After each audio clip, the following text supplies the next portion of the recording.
आपको राजनीति है जो विरासत में मिल गई। तो किसान के बेटे को ही किसान की ज़मीन मिलती है। एक व्यापारी होता है तो उसका कारखाना उसके बेटे को ही मिलता है। भाजपा अपना कार्य कर रही है, अब किस तरह देखते हैं उनकी कार्यशैली को? वो एकदम नकारा सरकार है। विधानसभा वो फेस कर नहीं सकते मंत्री। मेरे हिसाब से फेलियर गवर्नमेंट है।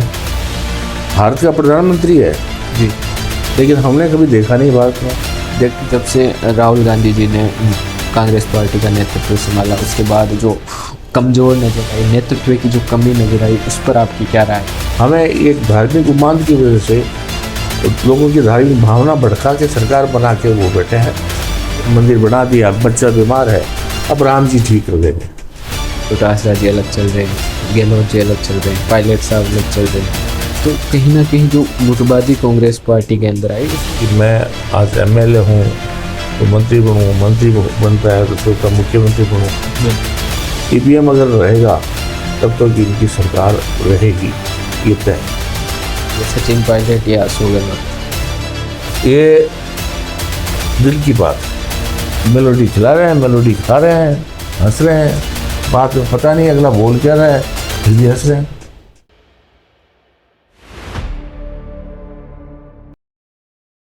नमस्कार दोस्तों, मैं पवन मिर्धा, आप देख रहे हैं द अनफिल्टर्ड पवन। आज हमारे साथ जुड़े हैं विशेष अतिथि वीरेंद्र सिंह जी चौधरी, जो कि लंबे समय से विधायक हैं। इनके परिवार से और राजनीतिक रूप से पूरा परिवार राजनीति में पूर्णतः सक्रिय है। आज इनसे विभिन्न मुद्दों से लेकर इनके विधानसभा दाता रामगढ़ से लेकर तमाम चर्चाएं इनसे करेंगे।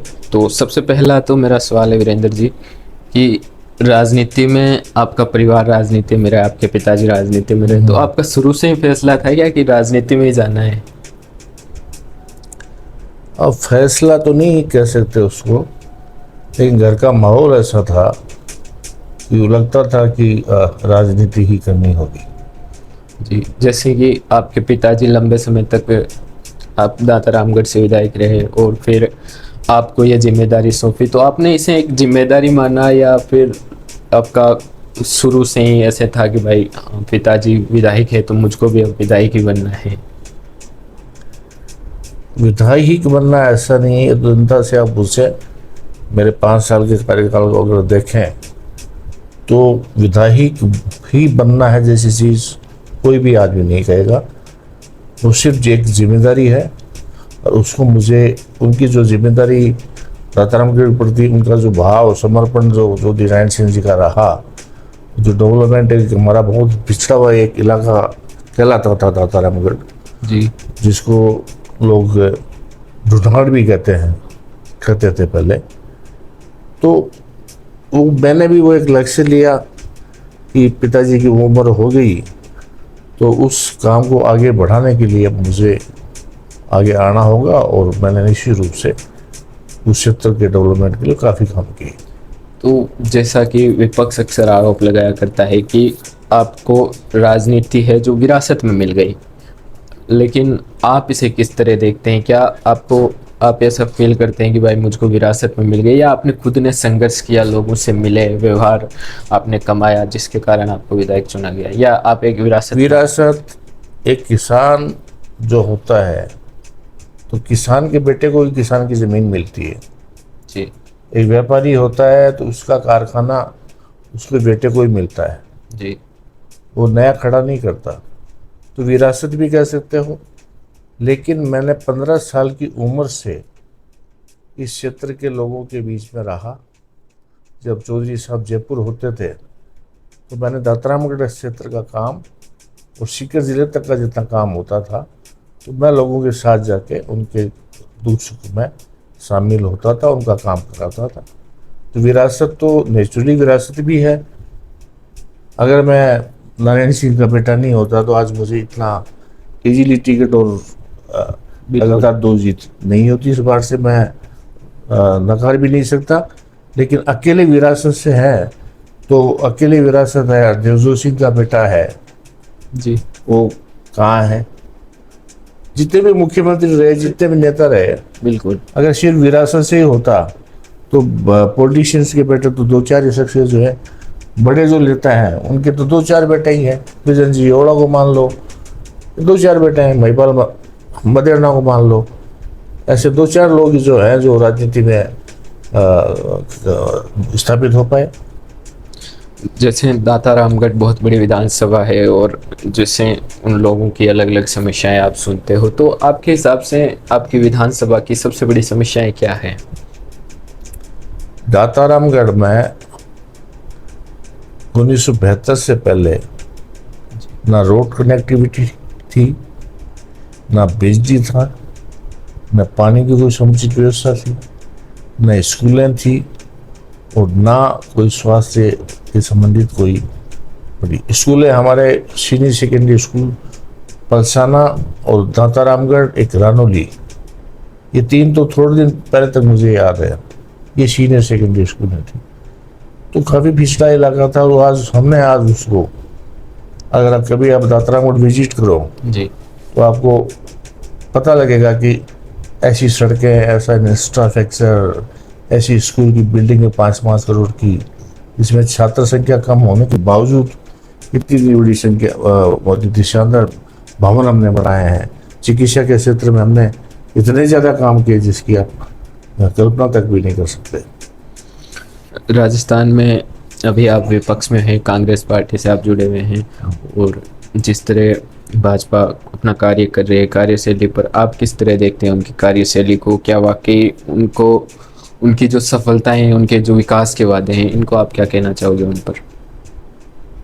विकास के वादे तो मोदी जी ने काफ़ी किए, वो आम जनता देख रही है। राजस्थान सरकार की जहाँ तक बात है, वहाँ अभी तक मंत्री ऐसे हैं, उनको अपने डिपार्टमेंट में क्या काम की पेंडेंसी है, किस काम की आवश्यकता है, जनता क्या मांगती है, जनता क्या चाहती है, ये तक का पता नहीं। जब जिस आदमी को ये पता नहीं कि ये लोग देश प्रदेश की जनता चाहती क्या है, तो वो काम कहाँ से करेंगे? वो एकदम नकारा सरकार है। विधानसभा वो फेस कर नहीं सकते मंत्री, इसलिए प्रश्नकाल को इस तरह से घुमा फिरा के अपने आदमियों से क्वेश्चन लगवाना और फिर कांग्रेस के आदमियों के क्वेश्चन आने ही नहीं देना। मेरे खुद के लगातार क्वेश्चन है, प्रश्नकाल में मेरे क्वेश्चन नहीं आने दिए गए। मेरा नंबर आता उससे पहले तो 1 घंटा हो जाता, 1 आवर्स के लिए प्रश्नकाल होता है। तो एकदम से विफल सरकार है, सारी अफसरशाही हावी है। मुख्यमंत्री जी को एक टारगेट दिया जाता है, अधिकारी बोलते हैं सर आज आप इस जिले का दौरा करके आ जाइए, आपके लिए हेलीकॉप्टर रेडी है। वो सुबह से शाम तक घूमते चक्कर, हवा में चक्कर काटते रहते हैं, शाम तक आते हैं। तब तो उससे पहले तो सारी फाइलें सल्टा के अधिकारी उनके पता नहीं अपने हित में कितने क्या क्या फैसले लेते हैं। ये हालात है इस सरकार की। प्रदेश में कानून व्यवस्था पर जो अपराध जिस तरह बढ़ रहे हैं, पेपर लीक की समस्याएं, बेरोजगारी की समस्याएं और महंगाई की समस्याओं को लेकर अनेक मुद्दे हैं, उन पर भाजपा सरकार को आप कितने अंक देंगे? ये अंक वाला मामला तो मैं तो विपक्ष में हूँ। लोग सोचेंगे मैं अच्छे नंबर दे दूँ, अच्छे नंबर तो कैसे दे दूँगा? लोग तो यही सोचेंगे अगर मैं 0 दूंगा तो लोग यही सोचेंगे कि ये है। ये सवाल जनता का है, ये सवाल जनता से करना चाहिए आपको कि उसको कितना नंबर दोगे। मेरे हिसाब से फेलियर गवर्नमेंट है, कोई नंबर ही नहीं है, 0 नंबर है। जैसे कि प्रदेश में जो मुख्यमंत्री बनाए श्री भजनलाल जी शर्मा, उन पर कई आरोप लगते हैं कि उनको कुछ पता नहीं है, उनको कुछ आता जाता नहीं है। उनको लेकर आप क्या कहना चाहेंगे? क्या वाकई जो आरोप लग रहे हैं उन पर सही है क्या? देखो डेमोक्रेसी है जी, उसमें मोदी जी मुख्यमंत्री बने थे यहाँ के, गुजरात के। जी, वो अनपढ़ भी हैं, पढ़े लिखे भी नहीं हैं, लेकिन जो शैतान का दिमाग होता है उस शैतान का दिमाग के हिसाब से उन्होंने इस प्रदेश में जो माहौल गुजरात में किया, उन्होंने चाहे गोधरा के नाम पे किया हो या किसी रूप में किया होगा। आज जो जाति धर्म के नाम पे वो इस देश को बांट रहे हैं, और जो एकमात्र प्रधानमंत्री है जो हिंदुस्तान नहीं रहता, भारत का प्रधानमंत्री है जी, लेकिन हमने कभी देखा नहीं भारत में। देखते हैं चुनाव के समय में, जहाँ इलेक्शन की रैली होगी उस दिन हो गए, और दूसरे दिन हो, पता लगता है अखबार के द्वारा, मेरे सोशल मीडिया के द्वारा कि आज नहीं कर रहे, मैं आज, अरे उन विदेशों में कर क्या रहे हो, देश को मिल क्या रहा है। तो भजन लाल जी पहली बार बने हैं, नो डाउट व्यक्तिगत टिप्पणी नहीं करनी चाहिए, लोग करते हैं, मुझे पसंद भी नहीं है। पहली बार कोई भी आदमी सरपंच बनेगा या पंच बनेगा तो उससे सीखने का मौका दो। तो इसके लिए मैं उन भजन लाल जी को मैं ये नहीं कह सकता, नया आदमी है, निश्चित रूप से सीखने का कोशिश कर रहे हैं। हाँ, अनुभव की कमी है, उससे नुकसान उनको हो रहा है, राजस्थान की जनता को भी बड़ा नुकसान हो रहा है कि अनुभवहीन जो मुख्यमंत्री होता है उसकी वजह से प्रदेश की जनता भी परेशान होती है। लेकिन मैं उनको व्यक्तिगत नहीं कहूँगा कि भजन लाल पहली बार बने हैं भजन लाल जी, लेकिन उनको 2.5 साल अब हो गया, अब तक तो 1 साल में परिपक्व हो जाना चाहिए था उनको, लेकिन अभी तक वो पूरे सिस्टम को समझ नहीं पाए, तो सरकार चलाने में सक्षम है नहीं भजन लाल जी। हम आपकी विचारधारा की बात करते हैं। आप कांग्रेस पार्टी से अपनी विचारधारा को जोड़ते हो। जिस प्रकार से कांग्रेस एक बड़ी पार्टी मानी जाती थी और प्रदेश में सरकार थी, राज्य में सरकार थी, और अब कहीं ना कहीं जब से राहुल गांधी जी ने कांग्रेस पार्टी का नेतृत्व संभाला, उसके बाद जो कमज़ोर नजर आई, नेतृत्व की जो कमी नजर आई, उस पर आपकी क्या राय है? क्या वाकई कांग्रेस अब कमज़ोर हो चुकी है? कांग्रेस तो दिन बाय दिन मजबूत हो रही है। कांग्रेस तो ना पहले कभी कमजोर थी और ना कमजोर अब है, लेकिन कांग्रेस अपने उन सिद्धांतों से समझौता नहीं कर सकती। वो ये नहीं चाहती कभी भी, जनता की इच्छा ये है, जैसे कोई फिल्म डायरेक्टर बनाता है मूवी जी, वो देखता है यार इस समय ये एक्शन मूवी ज़्यादा चलेगी जी जी, ऐसी कहानियाँ जनता पसंद करती है, वो चलेगी। आप मीडिया वाले अखबार में अच्छी न्यूज़ नहीं छाप के और जो चटपटी खबरें छापते हैं उसको जनता ज़्यादा पढ़ती है। पर कांग्रेस इन सिद्धांतों में नहीं गई कभी। उसके मूल सिद्धांत है देश की आज़ादी से लेकर। कांग्रेस उन लोगों की पार्टी है जो नेहरू, महात्मा गांधी, सरदार पटेल, मौलाना अब्दुल कलाम आज़ाद, ऐसे ऐसे लोगों की विचारधारा की पार्टी है।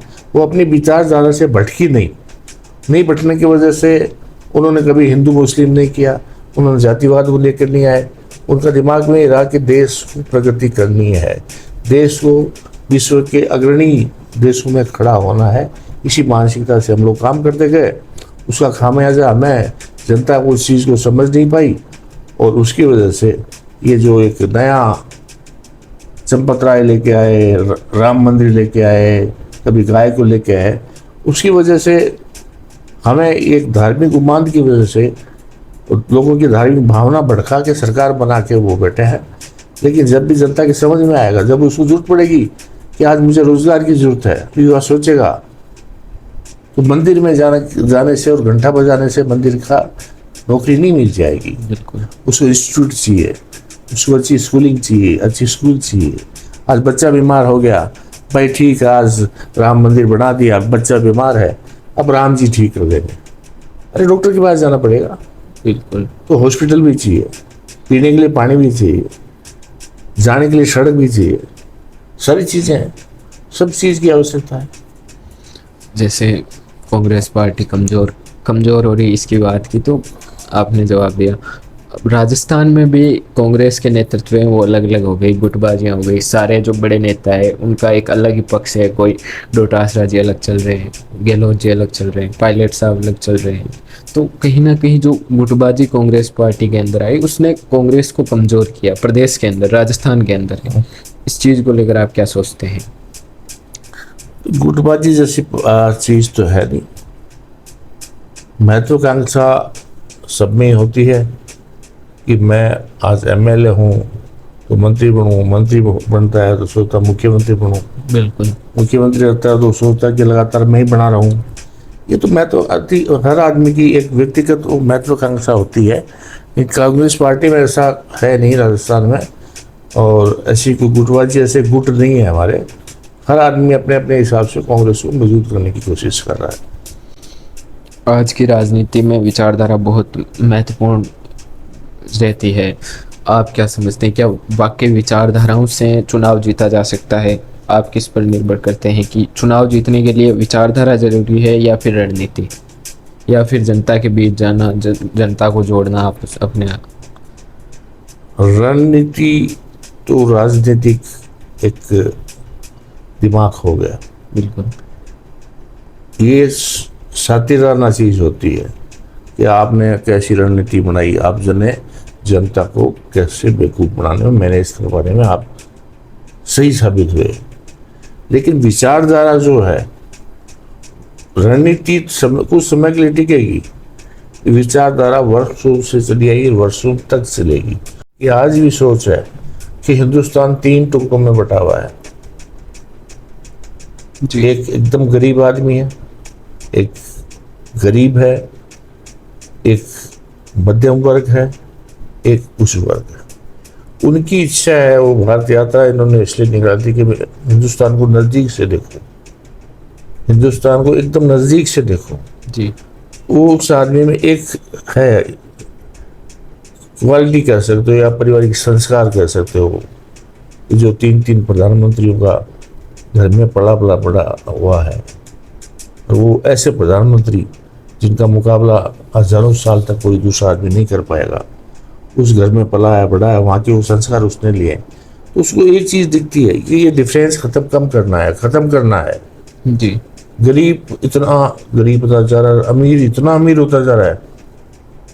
अडानी को आज देखो, हिंदुस्तान की ऐसी कोई सी गवर्नमेंट की चीज़ नहीं है जो अडानी के पास नहीं हो, इंक्लूडिंग अंडमान निकोबार के जंगल तक दे दिए गए, जहाँ पे आदिवासी रहते हैं, जो रियल आदिवासी होते हैं, जिन्हें दीन दुनिया का पता ही नहीं कि बाहर क्या है इन जंगलों के।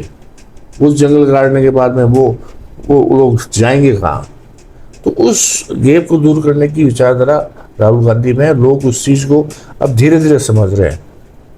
पहले समझते थे कि राहुल गांधी क्या बातें कर रहा है, लेकिन जो उसकी विचारधारा है लोगों की अब समझ में आ रही है कि ये हिंदुस्तान को एक ऐसा हिंदुस्तान बनाना चाहता है जो सारे लोग बराबर की का दर्जा हो, बराबर में उठे बैठे, जिसमें ना जाति हो, ना धर्म हो, ना पैसा हो, ना उस वर्ग हो, ना निम्न वर्ग हो, ना मध्यम वर्ग हो। ऐसी उनकी कल्पना है। निश्चित रूप से हमें पूरा भरोसा है कि वो अगर प्रधानमंत्री बनते हैं तो जैसे राजीव गांधी ने एक नई क्रांति लेके आए थे, संचार क्रांति, इंदिरा गांधी ने इतने बड़े फैसले लिए थे, नेहरू जी ने, आज हिंदुस्तान आज भी जिस पोजीशन पे है वो सारी की सारी देन जवाहरलाल नेहरू की है। उसी विचारधारा से वो आदमी चल रहा है। अब उसे कितना जनता समझ पाएगी या नहीं समझ पाएगी, जब तक ईवीएम रहेगा तो हम तो कुछ नहीं कह सकते। जब तक ईवीएम है तो चाहे हम कितना भी संघर्ष कर लें और चाहे कितनी भी हमारी विचारधारा हो और जनता चाहे कितना भी वोट दे दें, ईवीएम अगर रहेगा तब तो इनकी सरकार रहेगी, ये तय। तो आपने ईवीएम की बात की, तो एक प्रकार से वोट चोरी की बात की, तो जो सीटें हैं अक्सर जो जिस प्रकार से प्रदेश में बात करें तो लोकसभा चुनाव हुए, उसके अंदर भी राजस्थान प्रदेश में कांग्रेस की अच्छी सीटें आई हैं। और विधानसभा की हम बात करें तो पिछले सत्र में अशोक गहलोत जी कांग्रेस के मुख्यमंत्री थे और अब की बार भजन लाल जी शर्मा है। तो ईवीएम का क्या? अब यहाँ जो आपने रणनीति की बात की जी, वो रणनीति यहाँ बता रहा हूँ आप जी। मेरा बूथ है एक रायपुर में, एक मेरा बूथ आता है जी, उसमें बीजेपी का एक भी वोट नहीं है। वहाँ या तो कम्युनिस्ट पार्टी के वोट हैं या फिर कांग्रेस के वोट हैं।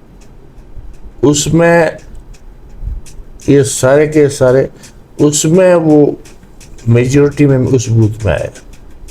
हर आदमी कह रहा है यार वोट आया कहाँ से, कैसे? ईवीएम में यूँ नहीं है, ये सारा इजराइल सेट करता है। हर तीसरे वोट पे एक वोट भाजपा को जाएगा, 100% डाल देंगे, 100% पोल खुल जाएगी। हर स्टेट में वो नहीं करते। जहाँ जो थे बंगाल में हमको जीतने का लक्ष्य था तो निश्चित रूप से मताधिकार से सुप्रीम कोर्ट वंचित करता है। इस संविधान में लिखा हुआ है कि मत देने का अधिकार है, ये संविधान में लिखा हुआ है। लेकिन आपने 27 लाख वोटों को ये कहा कि अगले वो चुनाव में डाल देना। जी जी। भाई इसमें क्यों नहीं फैसला कर देते, वोट सही नहीं तो काट देते उनको, अगले चुनाव के लिए क्यों कर रहे हो? ये रणनीति है। वो जहाँ जहाँ उनको जरूरत पड़ती है कि इस स्टेट में करना, सब जगह करने लग गए। तो फिर वो ज़्यादा होला होगा भी में, और ये इंटरनेशनल मंच तक लोग जाएंगे और बड़ी समस्या में ये पार्टी आ सकती है भाजपा। इसलिए ये सोच समझ के रणनीति के हिसाब से चलते हैं। जैसे प्रदेश में भाजपा की सरकार है और चुनाव जो पंचायत राज चुनाव है वो लगातार नहीं हो रहे हैं, सरकार आगे खिसका रही है और हाई कोर्ट ऑर्डर डाल रहा है, सुप्रीम कोर्ट ऑर्डर डाल रहा है, तो क्यों नहीं करवा रही सरकार ये चुनाव? सुप्रीम कोर्ट का ऑर्डर था कि ओबीसी की रिपोर्ट आ जानी चाहिए। जब आप जनगणना करा रहे हो जी उसी एक एक्स्ट्रा पेज उसको दे देते, जो घर घर का नंबर लिख के जा रहा है जी जी वही कर्मचारी ओबीसी गणना भी कर लेता। गणना कराने की इच्छा मनसा होती तो गणना तो ये 15 दिन में हो सकती है, लेकिन जो इनकी इंटेलिजेंस ने कहा जी कि इस बार अगर इस समय चुनाव कराओगे तो बुरी तरह हारोगे और आपकी मुख्यमंत्री की कुर्सी खतरे में पड़ सकती है, इसलिए ये चुनाव नहीं हो रहे। जैसे देश भर में एक मुद्दा चल रहा है एथेनॉल को लेकर, जो ईंधन है उसमें एथेनॉल का प्रयोग किया जा रहा है, तो जो यातायात साधन है उनमें जो उनके इंजन में जो खराबी आ रही है उसको लेकर क्या भारत सरकार एक जुमला चला रही है? क्या है ये एथेनॉल है क्या? एथेनॉल जो है वो गडकरी के बेटे की कंपनी है। समथिंग उस कितने पैसे में स्टार्ट किया और कितने हजार करोड़ की आज वो कंपनी है, वो मैंडेटरी कर दिया। ये लोग ज़्यादा चाहते थे, लेकिन डीलर्स जो मैन्युफैक्चरर हैं उन्होंने कहा हम इस परसेंट से आगे रिस्क नहीं ले सकते, ये रिस्क नहीं ले सकते। आप इसका प्रयोग करके लाओ, अगर सफल होता है जैसे वैक्सीन का टीका है जी बिना किसी प्रयोगशाला में टेस्ट हुए 15 दिन में आपने तैयार किया और पूरे हिंदुस्तान की जनता को ठोक दिया, और हार्ट फेलियर हो रहे हैं लोगों के। गाँव में जाके देखो 90% डेथ यंग 5 साल के बच्चे से लेके 100 साल के बूढ़े तक हार्ट फेलियर से मौत हो रही है। वो सिर्फ और सिर्फ कोविड वैक्सीन की वजह से हो रही है, क्योंकि उसको ना तो उन्होंने रिसर्च किया था। अब एक महीने में कोई टीका तैयार नहीं होता। चेचक का टीका तैयार हुआ था, पता नहीं कितने साल लगे थे। आज तक पूरा विश्व कैंसर से जूझ रहा है, उसका टीका वो तैयार नहीं कर पाए अभी तक। इंडिया की बात नहीं कर रहा, पूरे विश्व में कितने बड़े डॉक्टर बैठे हैं, टेक्नोलॉजी कितना अपने से आगे, वो टीका तैयार नहीं कर पाए। और आपने वैक्सीन का टीका है 2 दिन में तैयार कर दिखा दिया, लोगों की जबरदस्ती लगा दिया। नहीं लगाना पड़ेगा वरना बस भी नहीं बैठ सकते, लगाना पड़ेगा वरना कि आप विदेश यात्रा नहीं कर सकते। बहुत सारे ऐसे हैं। और बोल के उसने क्या था होगा एथेनॉल को लेकर? एथेनॉल में जितने भी मैन्युफैक्चरर हैं जी उन्होंने साफ मना कर दिया, हम रिस्क नहीं लेते, क्योंकि हम इंजन की वारंटी 5 साल की देते हैं, और हमारी अगर एथेनॉल से हमारा इंजन खराब होगा, वो ख़राब होगा तो हमें 5 साल की वारंटी में हमारी सारी गाड़ियाँ जो हैं उनके इंजन रिपेयर करने की क्षमता हमारे के अंदर नहीं है। इतने लाखों की गाड़ियाँ हमारी मार्केट में सेल आउट करते हैं और इथेनॉल सेल खराब, लेकिन ठीक है, उनको पैसा कमाना है, उनके हिसाब से बाढ़ में जाए हिंदुस्तान। जैसे प्रदेश में भाजपा की सरकार है और लगातार डेली एक न्यूज़ तो हर दिन की ये हेडलाइन बन गई है कि कभी किसी गला काट कर हत्या कर दी, कभी सरेआम गोलियां चला कर हत्या कर दी, तो अपराध जो है चरम सीमा पर है और प्रशासन क्या कर रहा है इस बात का पता नहीं है। तो आप भाजपा सरकार को लेकर क्या कहना चाहोगे? कानून व्यवस्था की स्थिति, अब जवाहर मैडम गृह मंत्री है, कोई पावर नहीं उनके पास, गृह राज्य मंत्री है, लेकिन उनके पास स्वतंत्र नहीं हुआ है। होम मिनिस्टर तो कम से कम अगर सीएम ने रखा है तो सीएम उसकी मॉनिटरिंग तो करते कि किस अपराध की संख्या क्यों बढ़ रही है, खुलेआम अपराधी फायरिंग क्यों कर रहे हैं, खुलेआम अपराधियों के कोई जेल तक के अंदर फर्क नहीं पड़ रहा है। जेल तक में वो हाई सिक्योरिटी अजमेर जैसी जेल में है, आज जगत गुजर को जो समर्पण कर चुका था उसको मारा गया है। सुरक्षा नाम की कहीं चीज़ नहीं है, आदमी को सुरक्षा खुद को ही रखनी पड़ेगी, ऐसे माहौल उन्होंने कर दिया है। तो कोई कानून व्यवस्था नहीं है, एकदम चौपट है और बुरी तरह से ये फेलियर है ये सरकार। और कानून व्यवस्था के मामले में तो इतने अपराध और यही अपराधों की स्थिति रही, तो वो जो समिट उन्होंने किया था यहाँ पे उद्योगपति लाएंगे विदेश से, जी। कितना परसेंटेज रहा हो, कैसे आएगा ये आदमी? पैदल सड़कों में सुरक्षित नहीं है, महिलाएं चैन नहीं पहन सकती, गले की चैन नहीं पहन सकती महिला। जी जी। तो ये स्थिति देश की, प्रदेश की बहुत बुरे हालात है कानून व्यवस्था में। जैसे जो पूर्व मुख्यमंत्री है अशोक गहलोत जी, उनको लेकर आप क्या सोचते हैं? छोटा सा जवाब दीजिएगा। हमारी कांग्रेस पार्टी में जो विधायक दल की मीटिंग होती है उसमें हमारा निर्णय सारी पार्टी में ही हो रहा है। आला कमान निर्णय करता है और आला कमान हमसे बेटर समझता है। हम तो पहली बार विधायक बन के आए थे, तो हमें इस चीज़ का पता नहीं कि क्या सिस्टम होता है निश्चित रूप से। तो ये इस मामले में तो मैं क्या कर सकता हूँ, ये निर्णय तो हाईकमान का होता है। तो हाईकमान ने 25 सितंबर को कहा था, लेकिन गहलोत जी के कुछ लोगों ने उसका विरोध किया, तो फिर कोई चेंजेस नहीं है। जैसा हाल है वो आप सबके सामने है। आप किसे चुनोगे, सचिन पायलट या अशोक गहलोत? ये दिल की बात है, ये दिमाग की बात है। अभी जनता तो फैसला करे कांग्रेस को लाने का। हमारा सोचने का टाइम तो तब आएगा जब हम विधायक दल की मीटिंग होगी, उस समय सोचेंगे। अभी जनता को सोचना है कि जनता किसके लिए सोच रही है। जनता जिसके लिए सोचेगी उसी हिसाब से हम चलें। जनता अगर वोट देगी पायलट साहब के नाम पे, तो हम पायलट साहब के साथ होकर जनता के खिलाफ हो जाएंगे।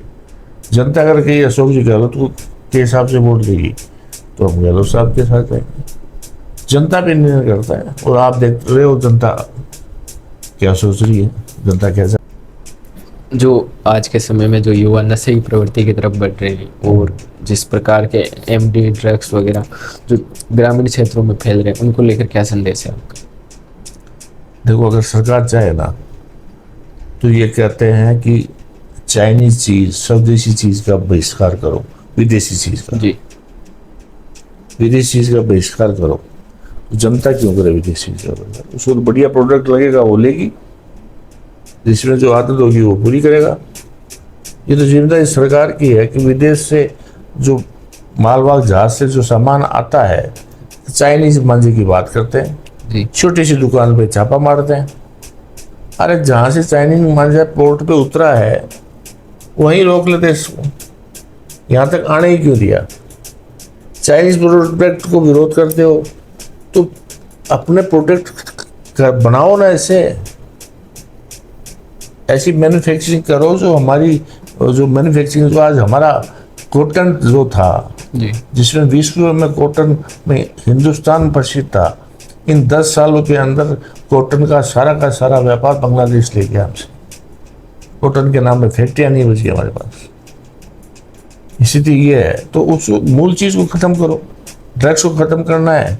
आपने दुकानदार की रेट मार दी, लेकिन आपको मालूम है कि ड्रग्स मैन्युफैक्चरिंग कहाँ हो रही है उसकी। उस मैन्युफैक्चरर को पकड़ो, उसका तंत्र को वहीं खत्म कर दो, तो बाजार में आए नहीं। और वो सरकार की मंशा ही नहीं है करने की। प्रधानमंत्री को, हमारे मुख्यमंत्री जी को तो मंदिर फ्री, जयपुर में फ्री होते हैं, तो अधिकारी बोलते हैं साहब आप दर्शन करिए आओ ना मंदिरों के, तो मंदिरों के दर्शन करने को भेज देते हैं उनको। फिर कहते सर आपको वहाँ प्रोग्राम बना दिया। वो PM साहब को फुर्सत ही नहीं है इंडिया में रहने की। आपने देखा कभी PM को इंडिया में? चुनावी सभा के अलावा आज का अखबार पढ़ो, आप कौन सी कंट्री में है, आपको कंट्री ध्यान नहीं है, उन कंट्रियों के नाम तक पता नहीं है जहाँ से पुरस्कार ले रहे हैं वो कंट्री का नाम तक पता नहीं है।